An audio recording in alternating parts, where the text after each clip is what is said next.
গজপতি জেলায় একটা ব্লক। আমার সাথে আছেন উত্তমজি।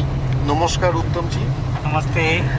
আচ্ছা, ঘটনাচক্রে ইনি যেহেতু পশ্চিমবাংলায় ছিলেন, ইনি পরিষ্কার বাংলা বলতে পারেন, তাই বাংলাতেই কথা বলছি। এই যে জায়গাটা যাচ্ছি সেটা হচ্ছে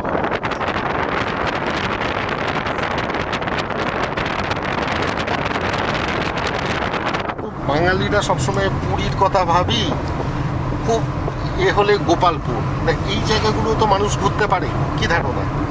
গজপতি এক জেলা যেখানে প্রাকৃতিক সৌন্দর্য অনেক আছে, কিন্তু গভর্নমেন্ট অত সুবিধা দিচ্ছে না, ট্যুরিজমকে প্রমোশন করছে না।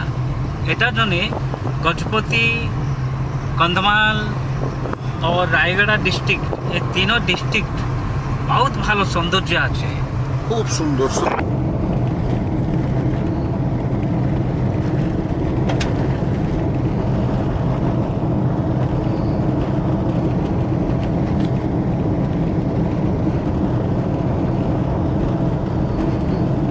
একটু বলেন। আচ্ছা, কমিউনিকেশন এখন ভালো আছে। আগে তো ট্রেনের সুবিধা ছিল না, এখন ট্রেন যাওয়া আসা করছে। তো সকালে আছে ট্রেন, বিকালে আছে, রাতে আছে। আর থাকার সুবিধা এখন হচ্ছে গজপতি বিভিন্ন জায়গায় পাওয়া যাচ্ছে।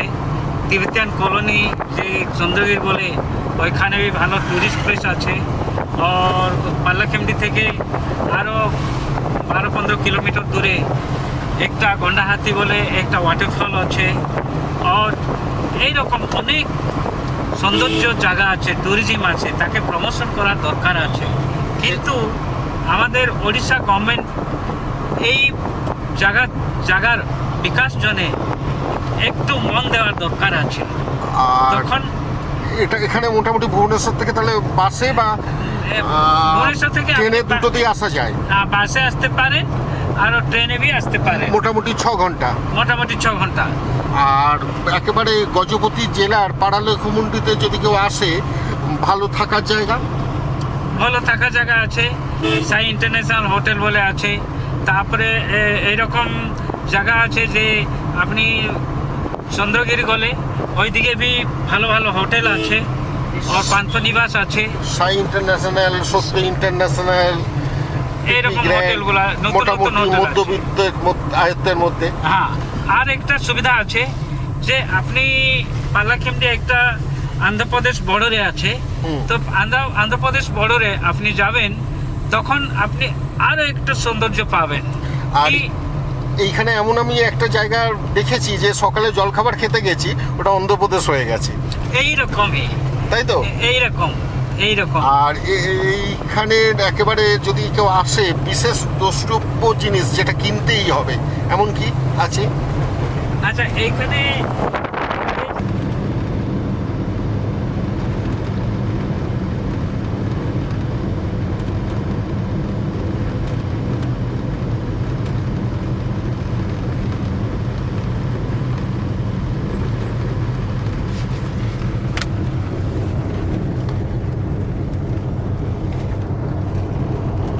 তিব্বতিয়ানদের রেশম ও তিব্বতিয়ানদের যে গরম পোশাকগুলা এখানে ভালো কোয়ালিটি মানের পাওয়া যাবে। সেটা কি সারা বছরই পাওয়া যায়? সারা বছর পাওয়া যাবে।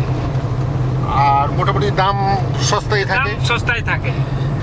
আর তাছাড়া আপনি সিংহের কাজ भी পাবেন, যেগুলা এটা কারুকার্য থাকে। আর আপনি ব্যাম্বো ক্রাফট भी পাবেন। আর এখানে খাবার একটা তেলুগু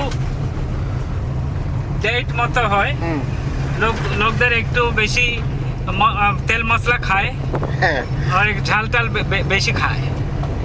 আর এখানে একটা কথা যে বাঙালির খুব মাছ ভালোবাসে, অনেক রকমের মাছ কি অনেক রকম পাওয়া যায়? মাছ भी পাওয়া যায়, লোকাল মাছ भी পাওয়া যায়, আন্ধ্র মাছ भी পাওয়া যায়। আর আপনি সমুদ্র মাছ भी পাবেন এখানে। আর তাহলে কাছাকাছি ঘুরতে এখানে মন্দিরও আছে, ওয়াটারফলও আছে, যেটা আপনি বললেন। তাই এটা নিশ্চয়ই একটা ডেস্টিনেশন হতেই পারে। ট্যুরিজম জন্য আমাদের বিভিন্ন জায়গা আছে। একটা আছে দেওগিরি আছে, আর একটা আছে এই আপনার আরেকটা বড় পাহাড়, এই পাহাড়ের নাম কি আমি একটু ভুলে গেলাম। মহেন্দ্রগিরি, আছে, মহেন্দ্রগিরি।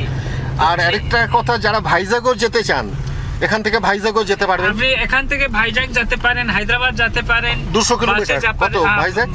ভাইজাগ 200 কিলোমিটার লাগভগ হয়, রাফলি। হ্যাঁ রাফলি হয়। খুব ভালো। Yes.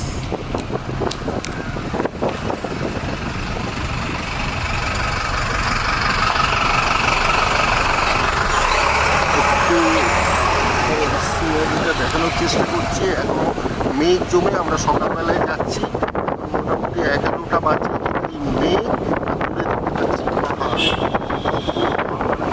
ভাবতেই পারে যারা ভালোবাসেন, রাস্তা হচ্ছে চমৎকার।